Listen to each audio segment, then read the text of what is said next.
कल्पना कीजिए एक ऐसे समय की जब दुनिया के कई हिस्सों में समुद्री यात्राएं शुरू हो चुकी थी।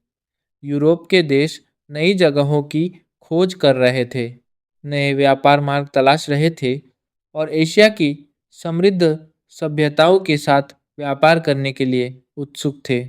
उसी समय एशिया में एक ऐसा देश था जिसकी संपन्नता और समृद्धि की चर्चा पूरी दुनिया में होती थी।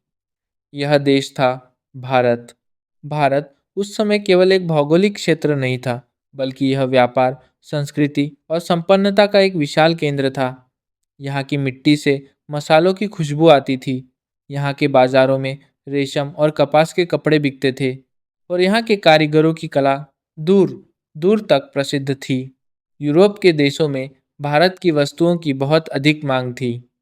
मसाले, रेशम, कपास, नील और कई प्रकार की हस्तशिल्प वस्तुएं यूरोप के बाजारों में बहुत मूल्यवान मानी जाती थीं। इसी कारण यूरोप के कई व्यापारी भारत तक पहुंचने के लिए नए समुद्री मार्ग खोजने लगे।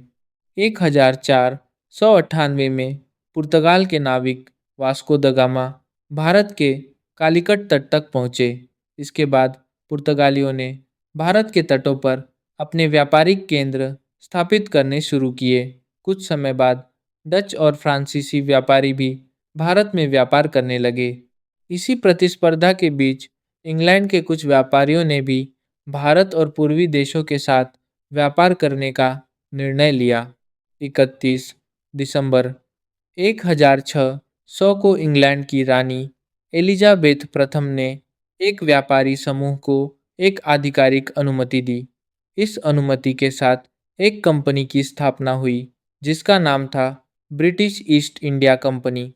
इस कंपनी को एशिया के देशों के साथ व्यापार करने का अधिकार दिया गया। कंपनी के व्यापारी भारत से मसाले, कपास और अन्य वस्तुएं खरीदकर उन्हें यूरोप के बाजारों में बेचने की योजना बना रहे थे। कंपनी ने अपने जहाज भारत की ओर भेजने शुरू किए।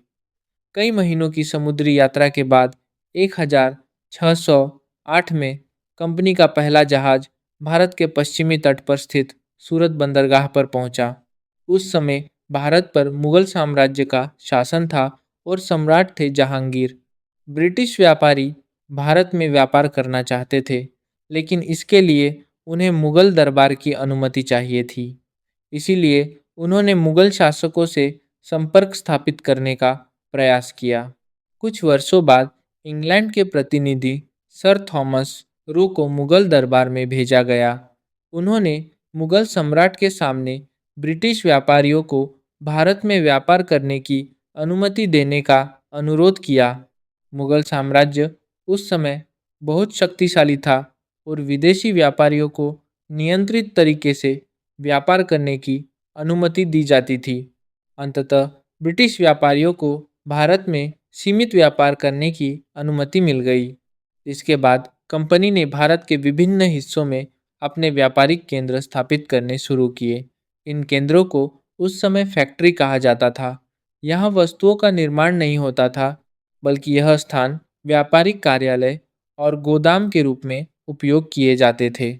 सूरत के बाद कंपनी ने मद्रास, बॉम्बे और कलकत्ता जैसे महत्वपूर्ण शहरों में भी अपने केंद्र स्थापित किए। इन स्थानों से ब्रिटिश व्यापारी भारत की विभिन्न वस्तुएं खरीदकर यूरोप भेजते थे। शुरुआत में ब्रिटिश कंपनी केवल व्यापार तक ही सीमित थी। उनका उद्देश्य भारत के साथ लाभदायक व्यापार करना था। लेकिन समय के साथ भारत की राजनीतिक परिस्थितियों में बदलाव आने लगा। 18वीं शताब्दी की शुरुआत तक मुगल साम्राज्य की शक्ति धीरे धीरे कमजोर होने लगी। कई प्रांतों के शासक अधिक स्वतंत्र हो गए और कई क्षेत्रों में सत्ता के लिए संघर्ष शुरू हो गया। इस राजनीतिक अस्थिरता का प्रभाव व्यापारिक कंपनियों पर भी पड़ा। अब यूरोपीय कंपनियां केवल व्यापार तक सीमित नहीं रहना चाहती थीं। वे अपने व्यापारिक हितों की रक्षा के लिए सैन्य शक्ति का उपयोग भी करने लगीं।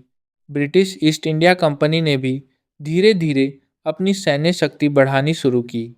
उन्होंने अपने व्यापारिक केंद्रों की सुरक्षा के लिए सैनिक रखने शुरू किए। इन सैनिकों में यूरोपीय सैनिकों के साथ साथ भारतीय सैनिक भी शामिल थे। समय के साथ कंपनी का व्यापार और राजनीति के बीच संबंध मजबूत होता गया। अब कंपनी केवल एक व्यापारी संगठन नहीं रही थी, वह एक ऐसी संस्था बनती जा रही थी जो व्यापार के साथ साथ राजनीतिक और सैन्य शक्ति भी हासिल कर रही थी। आने वाले वर्षों में कुछ घटनाएं ऐसी हुई जिन्होंने भारत के इतिहास की दिशा बदल दी। इन घटनाओं में सबसे महत्वपूर्ण घटना थी 1757 में होने वाला प्लासी का युद्ध। इसी युद्ध ने ब्रिटिश ईस्ट इंडिया कंपनी को भारत में एक शक्तिशाली राजनीतिक शक्ति बनने का रास्ता दिया। लेकिन इस युद्ध तक पहुंचने की कहानी भी उतनी ही रोचक और जटिल है। बंगाल उस समय भारत के सबसे समृद्ध क्षेत्रों में से एक था। यहाँ की भूमि उपजाऊ थी, व्यापार समृद्ध था और यहाँ की अर्थव्यवस्था बहुत मजबूत मानी जाती थी। इसी कारण यूरोपीय व्यापारिक कंपनियां बंगाल में व्यापार करना चाहती थी। लेकिन बंगाल की राजनीति भी धीरे धीरे जटिल होती जा रही थी। स्थानीय सत्ता संघर्ष और यूरोपीय कंपनियों की प्रतिस्पर्धा ने स्थिति को और अधिक उलझा दिया। यही परिस्थितियां आगे चलकर प्लासी के युद्ध का कारण बनी और इसी युद्ध ने भारत के इतिहास में एक नया अध्याय शुरू किया।